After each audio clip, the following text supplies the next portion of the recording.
Hello YouTube, Sidekick here on a day that I've been waiting for a while. It's finally here. Version 2.0 of the community A-4E has dropped, and it was worth the wait. There's a lot to cover in the new release, and some of it is pretty subtle. So now that version 2.0 is out, I'm planning to go back and make some tutorial videos that cover the whole spectrum of flying the A4. But for now, I just want to do a quick video to review the state of the module and let experienced users know what has changed. Now, those of you who follow this channel will know that I have been a fan of the A4 for a long time. So as you'd expect, I'm very excited about this release, and I don't apologize for that bias though. I think that the aircraft and the development team have earned my respect over the last couple of years, and I'm happy to share the reasons why. So the community A4E module is honestly among the best of those that I fly in DCS. It has both an overall feel that makes it accessible and realistic, but also a level of detail that invites some serious investigation into what it was like to fly a light attack jet of its era. The A4 is just flat out fun to fly, first of all. I mean, its roll rate really has to be experienced to believe, which makes it incredibly nimble, at least in the horizontal plane. And that means that it's really a blast to fly at treetop level.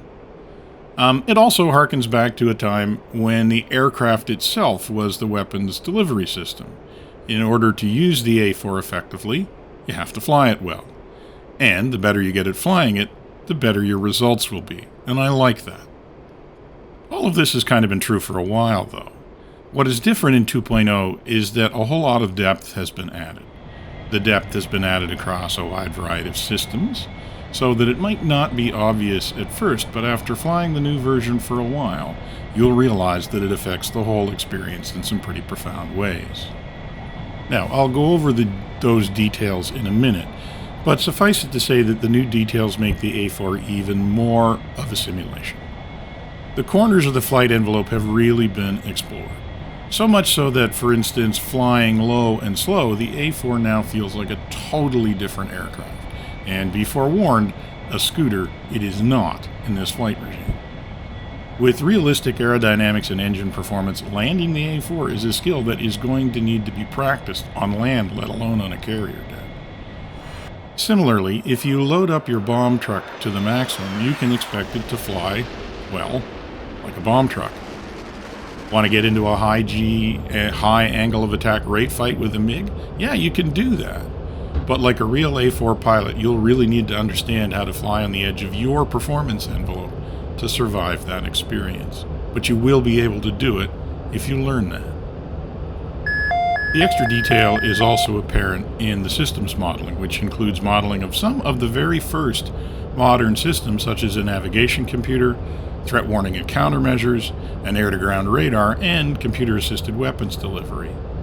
Learning how to use those systems is not only fun, but for me, frankly, fascinating, as it's almost a living history lesson as you discover how pilots of the day learned how to make use of what seems to us like fairly rudimentary technology, but which for them was actually the height of technical wizardry. The executive summary is, of course, that there is really no reason not to download and try the A4. Because the other truth about the A4 is that it is free. Free, free, free, free, free. And it always will be, and that is the commitment of the development team. So you can go ahead and download it now and get started, or you can keep watching this video and get a few more of the details. Let's start with the overall look and feel of the model, since that's obviously the first thing you're going to notice. From the outside, you will immediately notice that the model is clean and free of glitches, which actually can't be said for every DCS module, including some of the paid ones. The modeling and the texturing is very good and stands up to even very detailed inspection, which will, and has already, made it popular with livery creators, I think. Inside the cockpit, the textures are, I think, up there with any of the best DCS models. The A4 cockpit is not at all easy to model. It's a small space, and over the development of the aircraft, various boxes, panels, and switch panels got added, and sometimes in kind of odd places. But all of those are faithfully modeled in the module. But more than that, it's the level of detailing and weathering in the cockpit for me that's really just right. It's subtle, it's not overdone at all, but when I sit down in the A4, I feel like I am getting into a 1960s era aircraft, and one that's seen its fair share of service. It doesn't feel plastic, but it also doesn't feel overdone. It just feels right. And if you think the effect is apparent in 2D, you should see it in VR. You really get a sense of just how small the A4 cockpit really is. And it's like sitting in a fully instrumented bathtub. Honestly, the first time you try it in VR, you'll want to just sit and look around for a few minutes. Everything is there, and virtually every switch that does anything is clickable. Honestly, this is what the DCS experience is supposed to be like. But if we're going to talk about look and feel, we can't stop at the visuals. We really have to talk about the sound. Oh man, do we have to talk about the sound. The A4 sound model really is a work of art. I mean, on the surface it sounds right, but a lot of DCS modules manage that basic feat. But understand, unlike a lot of modules, the sounds in the A4 are absolutely original to the model. Nothing has been borrowed. So the A4 does not sound like anything else that will fly. And the sounds are also very detailed and very, deep.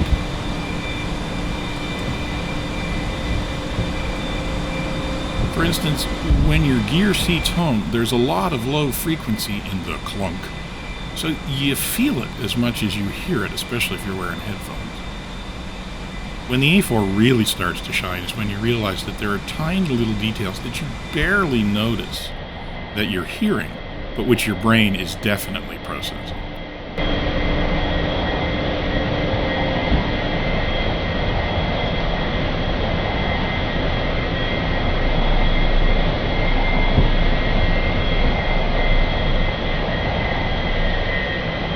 Fly slow enough for those slats to deploy, and you'll not only hear them, you'll feel them drop. And the sounds are perfectly synchronized with the physical effects.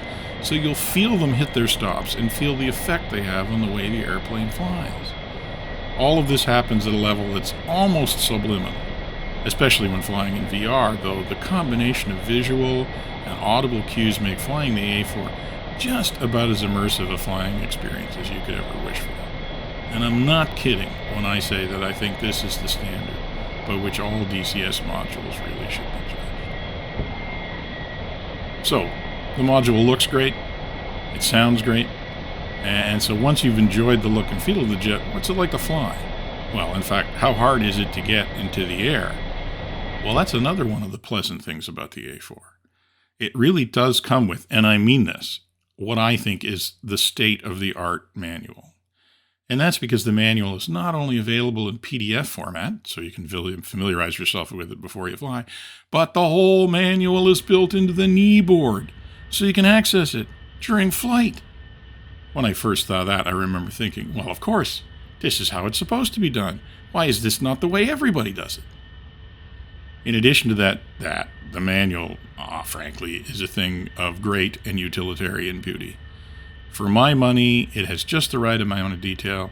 You can find what you need quickly and easily, and it's all cross-referenced, so you can find what you're looking for and check it against things. You can find out what switch you need to throw, and then you can go find out where that switch is. Again, it really is the standard to which other modules in DCS should really aspire. So, how does it fly, though? Well, I am pretty sure that the answer to that question, frankly, is that it flies like an A-4E Skyhawk. I can tell you from eavesdropping on the development and test conversations that the flight model of the A4 has been pretty ruthlessly tuned over the last number of months until it satisfies some real A4 pilots that the aircraft pretty much does what it's supposed to do when it's supposed to do it. As I said, if you've not tried the A4 in a while, like since back in its simple flight model days, you will find that the scooter that you knew and loved is still there, in an unloaded or lightly loaded configuration. It's still light on the controls and nimble. Did I mention the roll rate? It's also pretty stable, and it responds to trim well, and it even has a trim gauge, which is frankly invaluable. Doesn't need a lot of rudder, at least not at higher speeds, but you do need to keep your feet on the pedals if you want to fly it well. Now, it won't break any speed or acceleration records, but it does carry its speed pretty well, and it isn't prone to overspeeding and dives. In short, in the middle of its flight envelope, it's a fun and fairly forgiving aircraft to fly. Now, when you start moving to the edges of the flight envelope, you're going to find that you need to pay a lot more attention. Load it up to the maximum, and you're going to find that vertical performance in particular really starts to suffer. Make no mistake, it can carry the bomb load of a B-17, but when it does, it feels like it climbs out at about the same rate. You will rapidly understand why A-4 pilots in Vietnam did not use low-level ingress tactics to avoid SAMs. Once you're on the deck in a fully loaded A-4, it's going to take a while to get back to altitude, and you're going to be flying slow when you do it. Now, once you start to fly slower in the A-4, the new flight model changes really become apparent. The A-4 is totally different at low speeds. It feels like a completely different aircraft. You'll know you're in that region when you hear and feel those slats deploying. They give you more lift, but they also add a lot of drag. And in this region, the controls start to become mushy, especially in pitch. The plane wants to fly nose high and it wants to squat. The nose distinctly does not point in the direction that it wants to fly. You'll also immediately notice the engine dynamics, as speeding up and slowing down takes a very noticeable amount of time. Without some practice, it is very, very easy to get behind the jet and start into some pilot-induced oscillations, some potentially fatal pilot-induced oscillations. And all of this is fantastic! This is what flying a 1950s or 60s jet is supposed to be like. These were aircraft that were difficult to fly well. They were designed to do a limited number of things well. Usually this involved putting ordnance on target effectively and somewhat safely. It usually did not include being easy to take off or especially to land, or flying missions that they weren't really designed for. These jets were a handful. They required experienced, well-trained pilots to fly them well. It should be a challenge to those of us who fly them as a hobby to fly them well. I think the A-4 has done a good job of being accessible to armchair pilots who just want to jump in and go for a flight, while also providing a deeper experience for someone who wants to really understand just how much skill is really needed to fly an aircraft like this well. And on this note, I do need to mention ground handling. This is the one area that is likely to come as a shock to those of you who have flown the early version of the A-4. And that's because version 2 has implemented differential braking, but it's removed nose wheel steering. This is because the A-4E did not, in fact, have nose wheel steering, only differential brakes. While this is realistic, it does require a bit of getting used to. If you take it slow and experiment carefully, it is entirely possible to handle the aircraft on the ground very effectively. But it is going to take some practice. It actually is a credit to the developers just how much detail is present in the handling characteristics. The brakes actually respond to brake pressure. They're not just on and off. At very slow speeds, you can actually get the nose wheel to caster all the way around, so you can practically turn in place, which is very satisfying. But once it's castered, it stays that way until you can get it to straighten out, which takes a little bit of doing. Likewise, don't think that you're going to go jauntily down the taxiway and take the corner a little too fast at the end. Nope. If you're going too fast, the aircraft will basically ignore your braking and just go straight. Likewise, you'll find that you will have endless hours of fun trying to align straight down a runway. At slow speeds, the nose wheel oscillates from side to side, making precise alignment an interesting little mini-game in the A-4 experience. I mean, once again, I'm prepared to believe that this is absolutely well modeled and true to life, and I'm looking forward to getting much better at it than I currently am.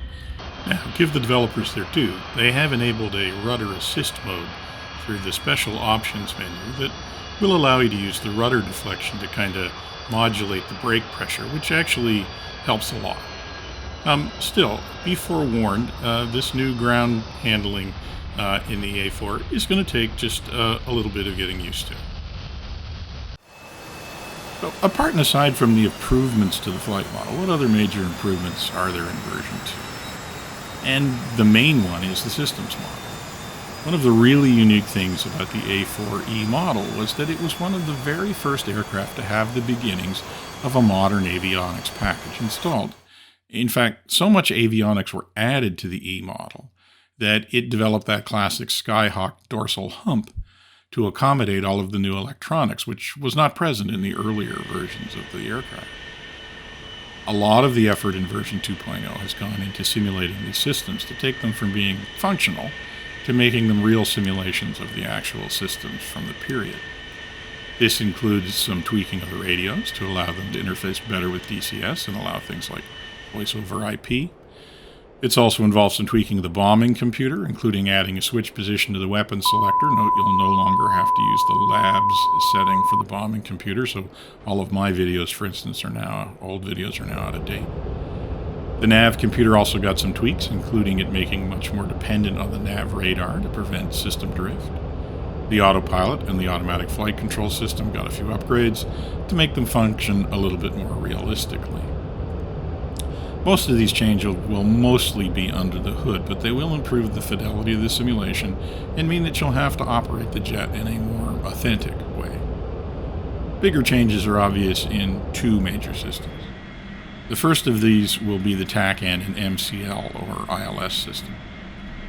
The TACAN system now fully supports mobile and portable TACAN, meaning that it can now be used both with ships and with refueling tankers, and with a portable TACAN unit that's available in the game. And all of this is going to be a huge quality of life improvement for mission makers, for sure. In addition, the manual carrier landing system is now implemented. MCL is kind of a military precursor of what we have come to know as ILS, or Instrument Landing System. This makes a huge difference when approaching a carrier in inclement weather, but more importantly, the developers made the decision to make the MCL system compatible with modern ILS systems available at some airports. So now it's possible to use an instrument approach to many of the airports in DCS. The other major system to receive an upgrade is the AN APG-53 Alpha air-to-ground radar. This was one of the very first systems of its kind to be installed on an operational aircraft and was genuinely seen as adding a huge all-weather capability to the aircraft. The radar is now modeled so that it models the early unit pretty faithfully.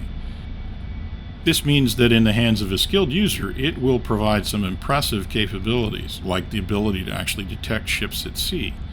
But, unlike modern radars, it's going to require the pilot to learn how to use it well. Which, frankly, is perfect. What more could you actually want? In addition to these changes, there are a few more changes under the hood that will affect how you fly, although it may not be obvious. These include a completely redone fuel system, which means that you can now manage refueling in a more realistic way, and also that fuel system failures and failure enunciations are modeled correctly. The oxygen system is also now modeled faithfully, so get your oxygen flowing before you fly too high or expect to experience the effects of hypoxia. Okay, so I get it. Version 2.0 of the A-4E is a faithful and detailed model of the real aircraft. But what does it mean in terms of DCS? What can you do in the game with the aircraft? Well, frankly, you can now do just about anything you want to. As always, the A-4 is going to be most at home dropping iron bombs and rockets from high or low level. It can deploy a truly staggering number of different weapons, including 2 generations of low and high drag bombs and rockets, and the Rockeye cluster bomb unit. It also supports directly scatterable cluster munitions, and the first generation anti-radiation missile, the Shrike, and now a parachute illumination pod for night ops. It also supports a version of the AIM-9 Sidewinder, so you can use it in air-to-air mode. And it also allows for fuel tank configurations, including flying with empty tanks now. It also implements an early version of basic countermeasures, including radar jamming, chaff, and IR flares. Although, to be fair, it's going to be more at home in a threat environment from the late 1960s or 70s. Lots of AAA, few early SAMs, the odd early IR missile, rather than a modern multi-layered integrated air defense system. It will do all of this in liveries ranging from the U.S. Vietnam era to the Israeli Air Force in the 1970s, to the Argentine Air Force from the 1980s, and to modern Brazilian Air Force liveries, with some New Zealand and Australian liveries thrown in for good measure. It will also fly all of these missions in all weather now, once you learn to use the radar. maybe most importantly, it will be able to perform these missions from a carrier. In fact, the model will work with any DCS carrier, from the supercarrier to the Stennis, to the Forrestal, and even to the Melbourne. On those ships, it will handle on the deck, take off, and land in ways that are as close as the developers could make it to the real thing. It will also allow you to fly pretty much as long as you'd like, since air-to-air refueling is now fully supported. In short, there really isn't a mission in DCS that you couldn't at least attempt in the A-4E. So, now we come back to really where we started this review. I stand by my assertion that as of version 2.0, the Community A-4E is one of the best modules in DCS, period. It's a fun aircraft to fly. It's a completely immersive experience. It's a simulation of great depth that will give you an appreciation of what it was like to fly this classic aircraft. It's not in early access, but it is well supported by a committed team of developers and testers who genuinely care about making a quality product. It really is the standard by which other modules should be judged. And of course, it's free, and it will be free forever. All the developers want from players is to give it a try and to learn to love it as much as they do. Okay, that's going to do it for my review of the Community A-4E Skyhawk version 2.0. There'll be a lot more videos to follow because frankly there's a lot to learn to fly this aircraft well. But for now, what are you waiting for? You should really go download it and give it a try.